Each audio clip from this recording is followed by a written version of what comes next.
When the world looks at the United Arab Emirates today, it sees a mirage made real towering skyscrapers piercing the clouds, man-made islands visible from space, and a futuristic city called Dubai that seems to have sprung from the desert overnight.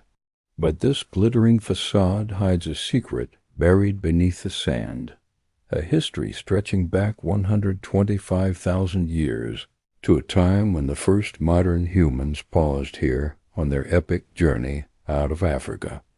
This is not merely the story of oil wealth and rapid development.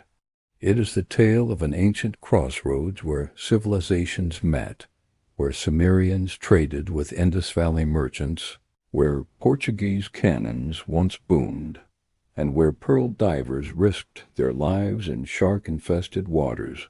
From prehistoric stone tools to the world's tallest building, the UAE's journey is one of the most extraordinary transformations in human history. This is the hidden history of the Emirates.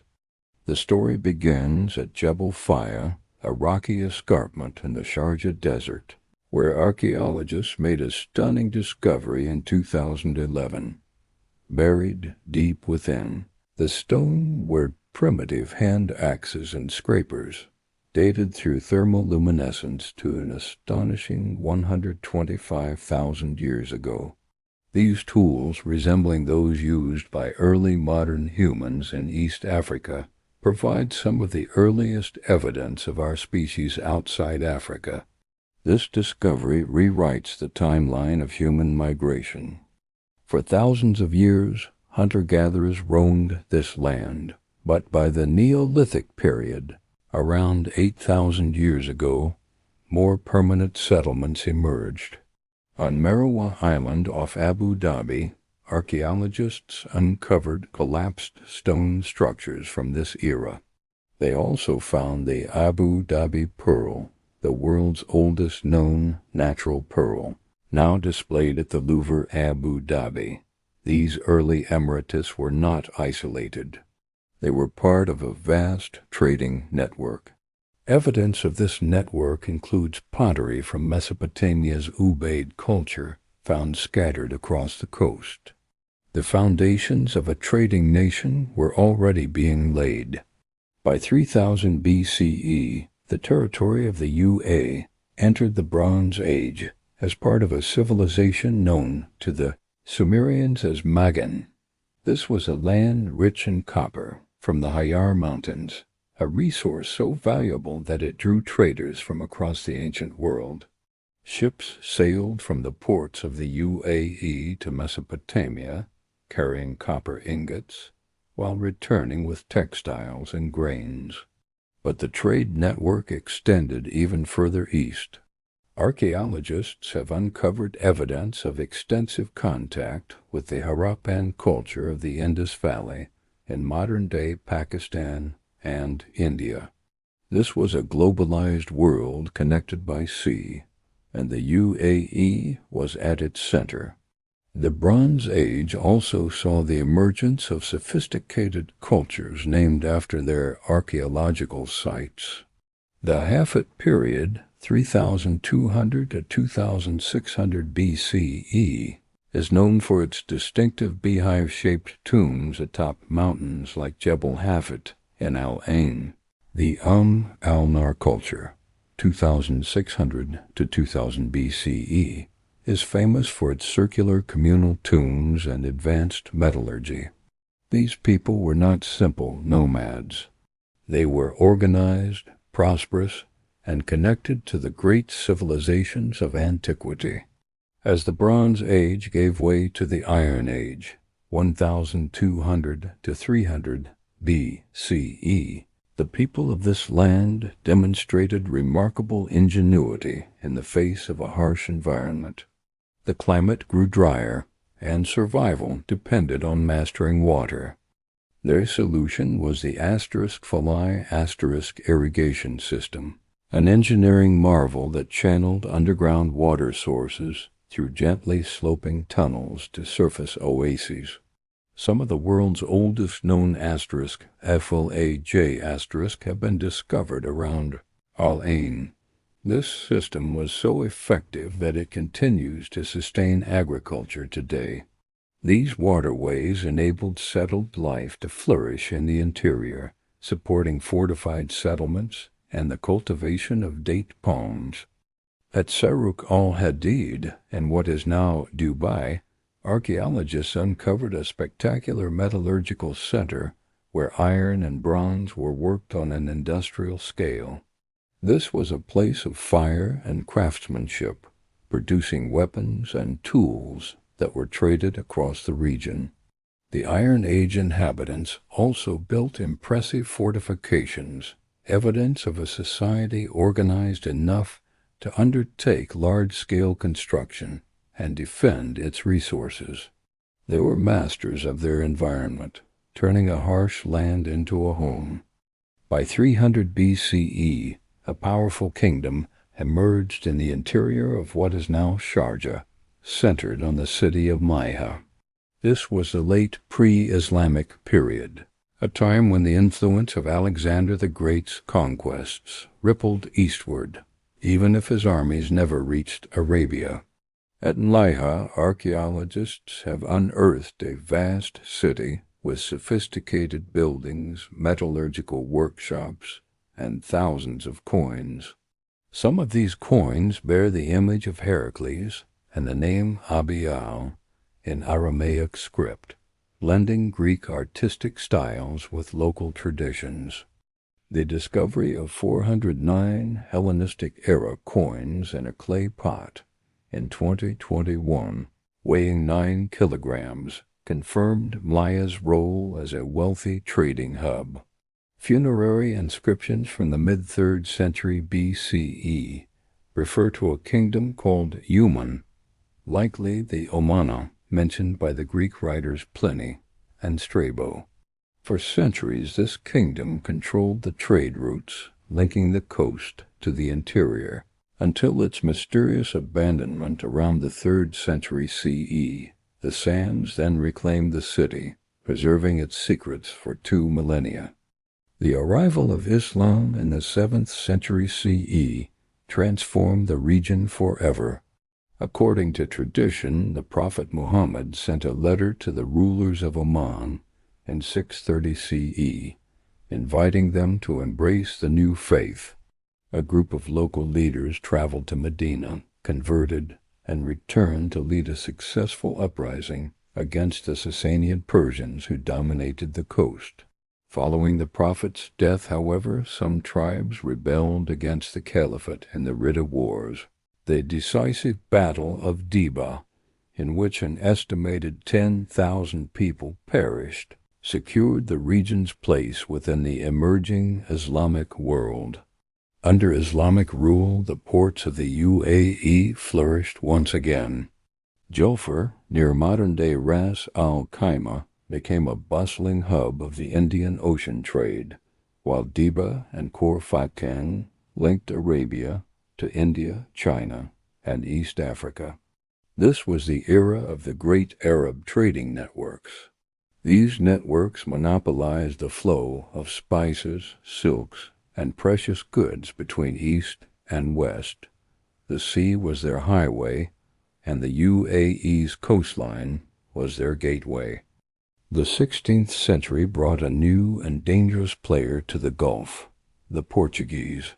In 1507, the formidable Admiral Afonso de Albuquerque swept through the region, seeking to control the strategic choke points of Indian Ocean trade. He described the Strait of Hormuz as a cork stopper choking the throat of Islam, and his forces attacked coastal communities. They built forts at Muscat, Sohar, and on the UAE's east coast at Khor Fakkan. The Portuguese aimed to monopolize the spice trade and block Muslim shipping, and they dominated the Gulf for over a century. However, the local maritime powers fought back. The Qawasim al-Qasimi, tribes of the northern coast, built a formidable naval force that challenged Portuguese and later British shipping. The British, seeking to protect their lucrative Indian trade routes, branded the Gulf the Pirate Coast. They launched punitive expeditions against Ras Al Khaimah in 1809 and a more devastating campaign in 1819 that destroyed the port city. Modern Emirati historians have challenged this narrative, arguing that the piracy charge was a colonial justification for controlling trade. The truth, as always, lies somewhere in the complex currents of history. The British bombardment of Ras Al Khaimah in 1819 marked a turning point. The following year, the British signed the General Maritime Treaty with several local rulers, giving birth to what became known as the Trucial States. In exchange for British protection, the Sheikdoms agreed to cease all maritime aggression and accepted British arbitration of their disputes. A further treaty in 1892 formalized the relationship, giving Britain control over foreign affairs while leaving internal matters in the hands of the local rulers. This period saw the rise of the Bani Yas Confederation, particularly the Al Bufala branch, the Al Nahyan family in Abu Dhabi, and the Al Bufalasa, the Al Maktoum family in Dubai. The pearling industry became the economic lifeblood of the coast, sending thousands of men on perilous 4-month voyages each summer. They dove for the precious gems that adorned royalty in Europe and India.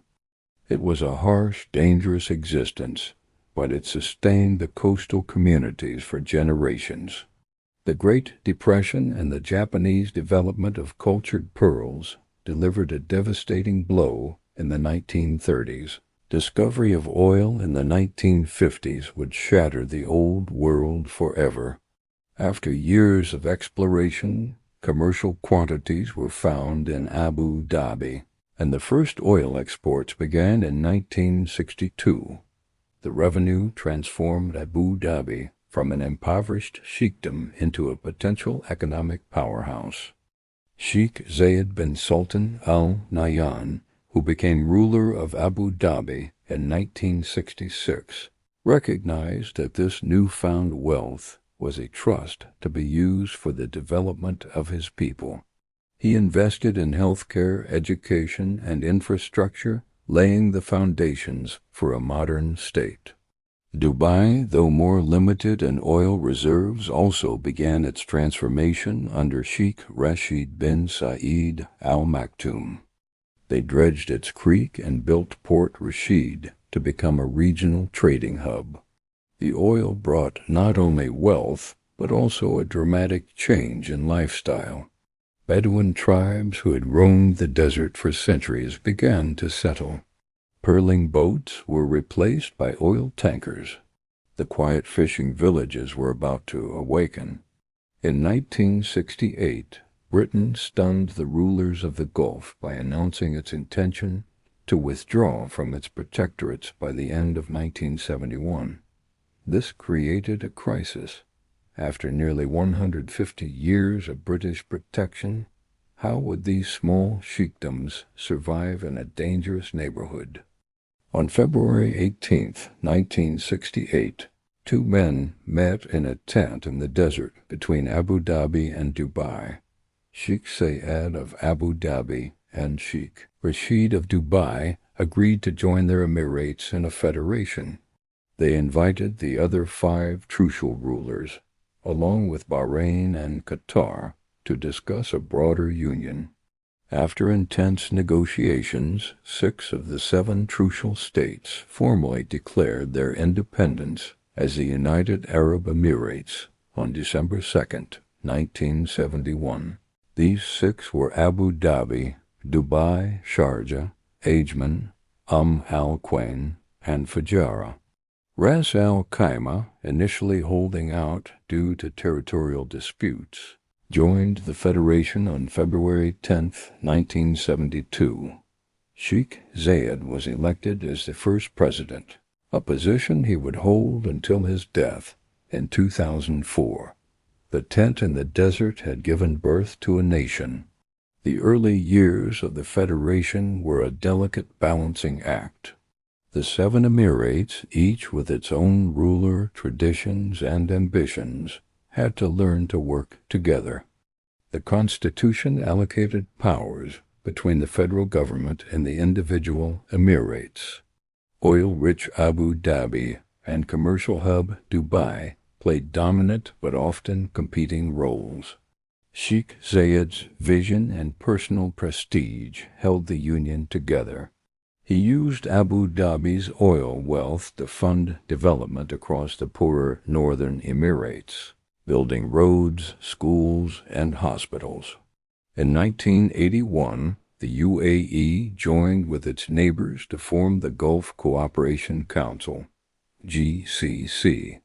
This bloc was designed to coordinate economic and security policies. The country weathered regional storms, including the Iran-Iraq War, during which tankers in Gulf waters came under attack. It joined the international coalition against Iraq after its 1990 invasion of Kuwait. Slowly, the Federation solidified. The airports filled with international travelers. The first skyscrapers began to rise in Dubai. The nation was finding its feet on the world stage. Today, the UAE stands as one of the most remarkable success stories of the modern era. Under the leadership of Sheikh Khalifa, 2004 to 2022, and now Sheikh Mohammed bin Zayed Al Nahyan, the country has diversified its economy beyond oil. It has become a global hub for finance, tourism, aviation, and technology. Dubai's Burj Khalifa, the world's tallest building, stands as a monument to this ambition. But the UAE's gaze extends beyond Earth itself. In 2020, the Hope probe successfully entered Mars orbit, making the UAE the first Arab nation and only the 5th in the world to reach the Red Planet. The country has embraced renewable energy, hosting the headquarters of the International Renewable Energy Agency, IRENA, and building some of the world's largest solar plants. It has also normalized relations with Israel in the Abraham Accords of 2020. Signaling a new era in Middle Eastern diplomacy. The population has exploded from under 200,000 at independence to over 10 million today. Emirati citizens now represent only about 11% of the total. The UAE's journey from the Stone Age to the Space Age is a testament to human resilience and vision. It is a small nation that dared to dream big and built a future from the sands of its ancient past.